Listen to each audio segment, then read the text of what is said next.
പിന്നെ നിങ്ങൾ ദേശസ്നേഹം മുസ്ലിങ്ങളെ പഠിപ്പിക്കാനാണെങ്കിൽ ഞങ്ങൾക്ക് പറയാനുള്ളത്, ഇന്ത്യയിലെ മുസ്ലിങ്ങളെ ദേശസ്നേഹം പഠിപ്പിക്കാൻ സംഘപരിവാർ വളർന്നിട്ടില്ല, ഇനി നിങ്ങൾ വളരുകയുമില്ല, നിങ്ങൾക്കതിനുള്ള യോഗ്യതയുമില്ല.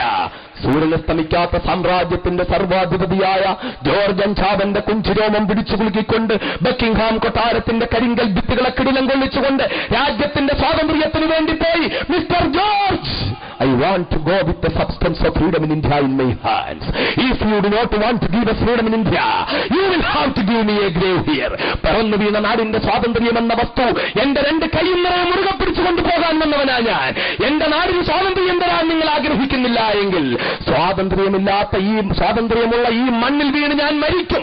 ഇവിടെ വീണ് ഞാൻ മരിച്ചാൽ എന്റെ മയ്യത്ത് പോലും നിങ്ങൾ സ്വാതന്ത്ര്യമില്ലാത്ത ഇന്ത്യ രാജ്യത്തേക്ക് കൊടുത്തുവിടരുത്.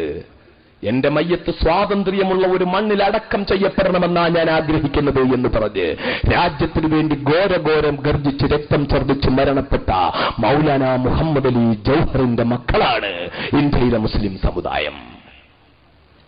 അവരെ നിങ്ങൾ ദേശസ്നേഹം പഠിപ്പിക്കരുത്. സവർക്കറുടെ പാരമ്പര്യമല്ല ഇന്ത്യയിലെ മുസ്ലിം സമുദായത്തിനുള്ളത്.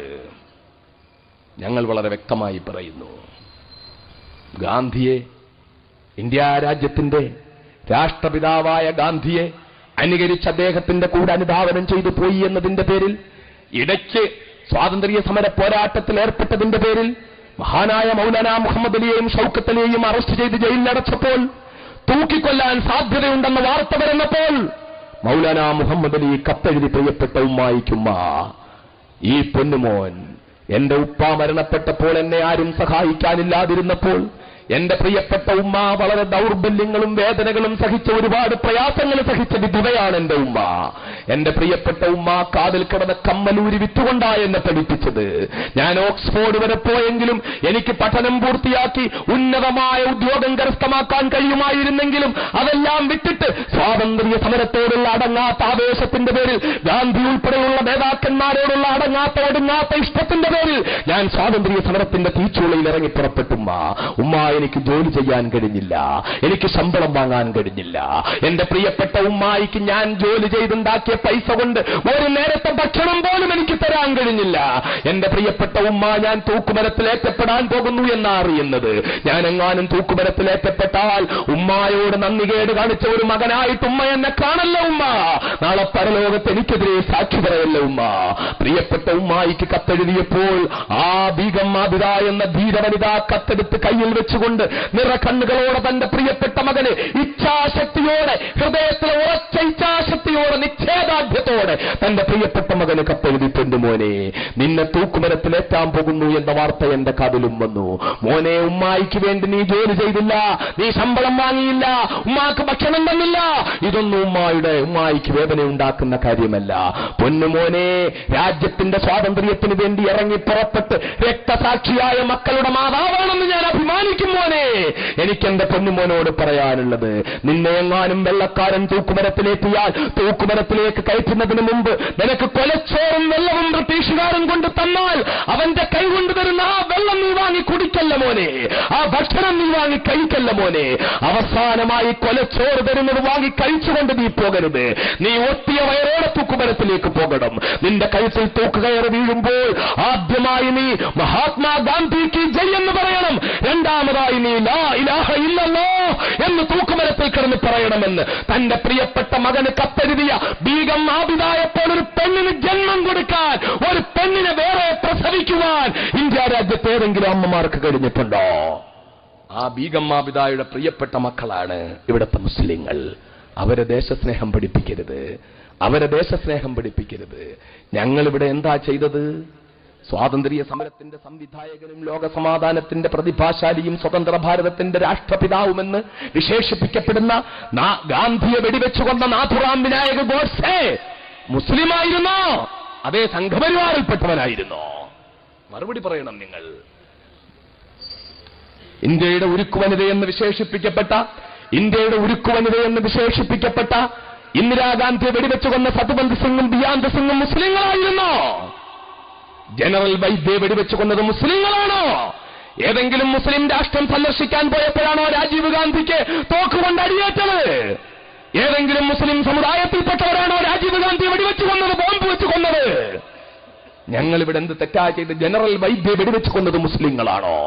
ഇന്ത്യ രാജ്യത്ത് മുസ്ലിങ്ങൾ എന്ത് തെറ്റ് ചെയ്തു എന്നാ പറയുന്നത്? പിന്നെ ഇന്ത്യ രാജ്യത്ത് ചില ചെറുപ്പക്കാരൊക്കെ തെറ്റായി ചിന്തിച്ച് തെറ്റായ വഴിയിലൂടെ ചില പ്രവർത്തനങ്ങൾ അടുത്ത സമയത്ത് ചില മേഖലകളിൽ ചെറിയ തോതിൽ ആരംഭിച്ചിട്ടുണ്ട്.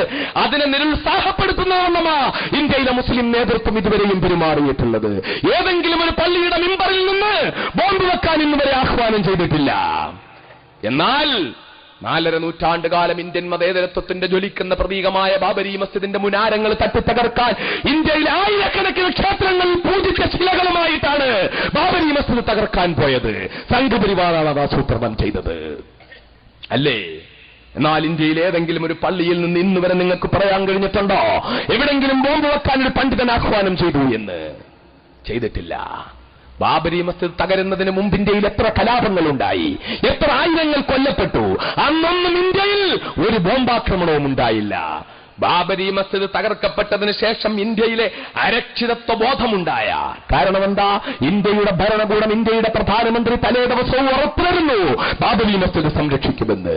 എന്നിട്ട് ബാബരി മസ്ജിദിന്റെ കട്ടകൾ ഒന്നൊന്നായി ഇളകി വീഴുമ്പോൾ 100-ലധികം ചാനലുകളുള്ള തന്റെ ടിവിയിൽ അദ്ദേഹം ഓരോ ചാനലുകളും മാറി മാറി കണ്ട് തകർന്നു വീഴുന്ന ബാബരി മസ്ജിദിന്റെ അവസാനത്തെ കല്ലും താഴെ വീണു എന്നറിയുന്നത് വരെ ഇന്ത്യയുടെ പ്രധാനമന്ത്രി മിണ്ടുന്നില്ല.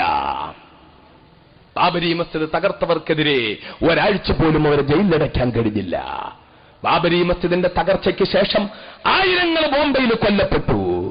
വീടുകളിൽ കയറി തീയിട്ടപ്പോൾ വീട്ടിൽ നിന്ന് കരിയാതെ മാതാപിതാക്കളുടെ അടുക്കൽ നിന്ന് ഓടി രക്ഷപ്പെട്ട 2 പിഞ്ചുമക്കൾ ചുനാബട്ടി മസ്ജിദിന്റെ മുകളിൽ കയറി വന്നിട്ട് ആ പൊന്നുമക്കൾ മാതാപിതാക്കൾ തീയിൽ കിടന്ന് വെന്തരിയുന്നത് കണ്ടിട്ട് വിറച്ചുകൊണ്ട് ഓടി വന്ന് പള്ളിയുടെ മേളിൽ കയറി വന്നിട്ട് വിശുദ്ധ ഖുർആൻ എടുത്ത് വെച്ച് ഉറക്കെ ഓതാൻ തുടങ്ങി. ഭയം കൊണ്ടാ കുഞ്ഞുങ്ങൾ ചുനാബട്ടി മസ്ജിദിനകത്തേക്ക് കടന്നു ചെന്നിട്ടാ ആ പൊന്നുമക്കളെ പീസ് പീസായിട്ട് വെട്ടിമുറിച്ചിട്ടത്. ഇങ്ങനൊക്കെ ഒരുപാട് സംഭവങ്ങൾ ഉണ്ടായപ്പോഴും ഇന്ത്യയിലെ മുസ്ലിം മുഖ്യധാര ഇവിടുത്തെ മതേതര പ്രസ്ഥാനങ്ങളോടൊപ്പം നിന്നുകൊണ്ട് ജനാധിപത്യ രീതിയിൽ പ്രതികരിക്കുക മാത്രമാ ചെയ്തിട്ടുള്ളത്. അല്ലെന്ന് പറയാൻ പറ്റുമോ? ഏതാനും ചില ചെറുപ്പക്കാർ എവിടെങ്കിലും ധാരണപ്പിശകിൽ ഇതൊക്കെ കണ്ട് സഹിക്കാനായപ്പോൾ കുറച്ച് ബോംബ് പൊട്ടിച്ചു കഴിഞ്ഞാൽ രക്ഷപ്പെടാമെന്ന് കരുതി ഇറങ്ങിയിട്ടുണ്ടെങ്കിൽ അവരെ ഈ സമുദായം എന്നും ഒറ്റപ്പെടുത്തുകയാ ചെയ്തത്. കാരണം എന്താ? ഞങ്ങൾക്കറിയും, ഈ രാജ്യത്തെ മുസ്ലിം സമുദായത്തിനറിയും, ഈ രാജ്യത്തെ മുസ്ലിങ്ങൾ ജനാധിപത്യ പ്രക്രിയയിൽ പങ്കാളികളായി മതേതര പ്രസ്ഥാനങ്ങളോടൊപ്പം നിന്നുകൊണ്ട് അവകാശങ്ങൾ നേരിടേണ്ടവരാ. ഒരിക്കലും മനുഷ്യനെ ബോംബ് വെച്ച് കൊല്ലാൻ ഇസ്ലാം പഠിപ്പിക്കുന്നില്ല.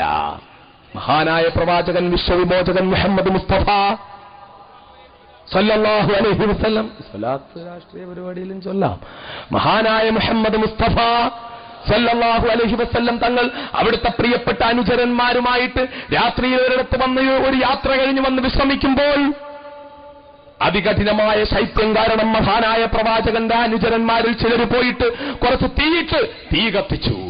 ആ തീ കത്തിക്കൊണ്ടിരിക്കുമ്പോൾ തീ കത്തുന്ന ഭാഗത്തേക്ക് പ്രവാചകനും പതുക്കെ നടന്നുപോയി. അടുത്തേക്കെത്തുമ്പോൾ പ്രവാചകൻ പെട്ടെന്ന് നിന്നു. എന്നിട്ട് പ്രവാചകൻ ചോദിക്കുന്നു, ആരാ തീ വെക്കുന്നത്? ആരാ തീ കത്തിച്ചത്? പെട്ടെന്ന് അണയ്ക്കുക, വെള്ളം കോരി ഒഴിക്കുക, മണ്ണ് വാരിയിടുക, വേഗം അണയ്ക്കുക. പ്രവാചകന്റെ ചുണ്ടുകളിൽ നിന്ന് വന്ന പ്രഖ്യാപനം, ആ ആജ്ഞ അക്ഷരാർത്ഥത്തിൽ സ്വീകരിച്ചുകൊണ്ട് പെട്ടെന്ന് വെള്ളം കോരി ഒഴിച്ച് മണ്ണ് വാരിയിട്ട് ആ തീ മൊത്തം അണച്ചു കളഞ്ഞു അനുചരന്മാർ. എന്നിട്ട് വന്ന് ചോദിച്ചു പ്രവാചകരെ. പ്രവാചകനപ്പോൾ നെഞ്ചത്ത് കൈവച്ചുകൊണ്ട് തീ അണഞ്ഞെന്ന് കണ്ടപ്പോൾ പറഞ്ഞു, അൽഹംദുലില്ലാഹ്, സ്തുതികളഖിലവും ആകാശഭൂമികളുടെ ഉടമയായ തമ്പുരാനാണ്. വന്നപ്പോൾ തന്റെ അനുചരന്മാരടുത്ത് വന്നിട്ട് ചോദിച്ചു, എന്തേ പ്രവാചകരെ, ഞങ്ങൾ അല്പം ഒന്ന് തണുപ്പകറ്റാൻ വേണ്ടി തീ കത്തിച്ചതിന് അതെന്തിനാ അങ്ങ് അണയ്ക്കാൻ പറഞ്ഞത്? നിങ്ങൾ തണുപ്പകറ്റാൻ വേണ്ടി തീ കത്തിച്ചതല്ല പ്രശ്നം. ദേ നോക്കുക, നിങ്ങൾ എറുമ്പ് വേഴഞ്ഞു പോകുന്നത് കണ്ടില്ലേ? ഈ എറുമ്പിൻ കൂട്ടം കുറച്ചുകൂടി മുമ്പോട്ട് പോയിരുന്നെങ്കിൽ ആ തീയിൽ ചെന്ന് പെട്ടി കരിഞ്ഞു പോകുമായിരുന്നു. ഒരെറുമ്പിനെ പോലും തീ കൊണ്ട് കരിക്കാൻ സർവേശ്വരനായ ജഗന്നിയന്താവായ തമ്പുരാൻ അനുവദിക്കുന്നില്ല. തീ കൊണ്ടൊരു ജീവിയെയും കരിക്കാൻ അനുവദിക്കുന്നില്ല. തീ കൊണ്ടൊരു എറുമ്പിനെ കരിക്കരുതെന്ന് പഠിപ്പിച്ച പ്രവാചകൻ മുഹമ്മദ് മുസ്തഫ സല്ലല്ലാഹു അലൈഹി വസല്ലം തങ്ങളുടെ പ്രിയപ്പെട്ട അനുയായികൾക്ക് ഒരിക്കലും ഒരു മുസ്ലിമിന് എവിടെന്നെങ്കിലും ഒരു ബോംബ് ഉണ്ടാക്കി കുറച്ച് തുണി കൊണ്ട് പുറച്ച് പൊതിഞ്ഞിട്ട് എവിടെങ്കിലും ഒരു റെയിൽവേ സ്റ്റേഷനിൽ കൊണ്ട് ഇങ്ങനെ വെച്ചിട്ട് പൊട്ടിച്ച് കുറച്ച് നിരപരാധികളെ കൊല്ലാൻ പറ്റൂല മക്കളെ, പറ്റൂല. അത് ഇസ്ലാം അനുവദിക്കുന്നില്ല. വളരെ വ്യക്തമാണ് ഇസ്ലാമിന്റെ സിദ്ധാന്തം, വളരെ വ്യക്തമാണ്. ഡിക്ലെയർഡ് വാറുകളിൽ, പ്രഖ്യാപിത യുദ്ധങ്ങളിൽ, രാഷ്ട്രങ്ങൾ തമ്മിൽ നടക്കുന്ന യുദ്ധങ്ങളിൽ, ആ യുദ്ധങ്ങളിൽ പോലും പ്രവാചകൻ തന്റെ പ്രിയപ്പെട്ട അനുചരന്മാരോട് പറഞ്ഞു, ഒരു ജീവിയും കൊല്ലപ്പെടരുത്, ഒരു നിരപരാധിയും വധിക്കപ്പെടരുത്. കൊല്ലപ്പെടരുത്, ഒരു പിഞ്ചു കുഞ്ഞും വധിക്കപ്പെടരുത്, ഒരു സ്ത്രീയും ആക്രമിക്കപ്പെടരുത്, പക്ഷിപരവാദികൾ കൊല്ലപ്പെടരുത്, വൃക്ഷലതാദികൾ വെട്ടിമുറിക്കപ്പെടരുത്. മഹാനായ പ്രവാചകൻ പറഞ്ഞു, പ്രഖ്യാപിത യുദ്ധങ്ങളിൽ പോലും നിരപരാധികൾ കൊല്ലപ്പെടരുതെന്ന് പഠിപ്പിച്ച ഒരു പ്രത്യയശാസ്ത്രത്തിന്റെ വക്താക്കൾക്ക് എങ്ങനെയാ എവിടെങ്കിലും ഒരു ട്രെയിനിൽ ഒരു ബോംബ് കൊണ്ടുവച്ചിട്ട് നിരപരാധികളെ കൊല്ലാൻ കഴിയുക?